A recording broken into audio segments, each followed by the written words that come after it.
Hey, what's good? It's your girl A.Spen, and I'm here for the test and review of my brand new FIFINE K669 microphone from FIFINE Technology. So in my last video, I did an unboxing.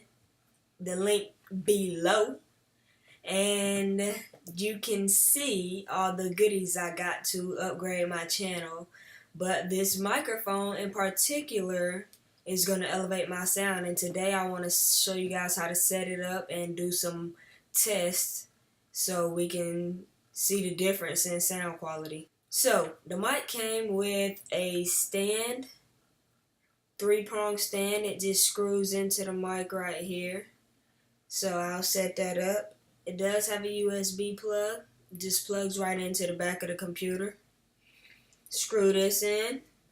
And as for the pop filter, it's very simple assembly. You just screw this and this clamps on. Screw it back down. So I'm going to assemble these things real quick. So before I get everything set up, I want to do a quick audio recording. I want to just do a slight mic check on the what we call internal microphone or built-in microphone for the iMac. Testing. Mic check. 1 2 1 2 3 4 5. What we gonna do is go to System Preferences. We want to get this thing set up. We want our computer to recognize it.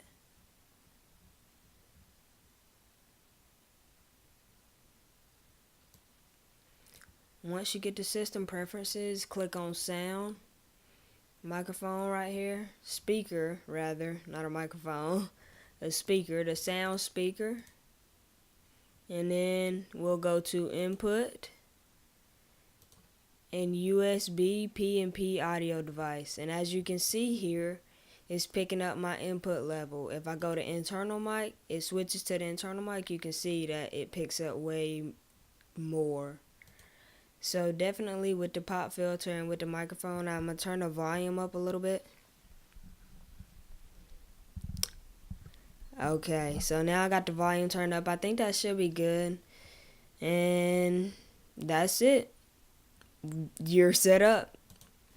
So we're going to close that out. We're going to go here and just make sure that it's connected to my microphone. So now it's picking up the sound of my microphone. So yeah, let's do a mic check with the microphone, and then we can compare and contrast the two sounds. So this is a new audio recording recorded with my FIFINE microphone and pop filter. So overall the setup was easy. I liked the installation. It was pretty simple and basic. Easy for me to understand. I got it, so anybody could do it. Overall, I love the sound quality. It's a great mic, and I think it was well worth it. So I'm glad to have added it to my collection, and it being my first mic, it's going to get a lot of use out of it, so I could put out some quality. Hopefully in the future, I can get some, different mics, better quality maybe, more expensive, and compare and contrast those to my first mic. But for starters, I think this will do. It's been a pleasure to bring y'all this video. Y'all go check out my latest videos, subscribe to my channel, like, comment, at me on Twitter. Hey, tell me what's up. Go check out my songs. I got some new songs in the works. I've been cooking up some beats, so expect that from me. I appreciate y'all watching. Thank you for my subscribers. Today I got my 23rd subscriber. Hold on. You know what time it is. We out. A.Spen. Yeah.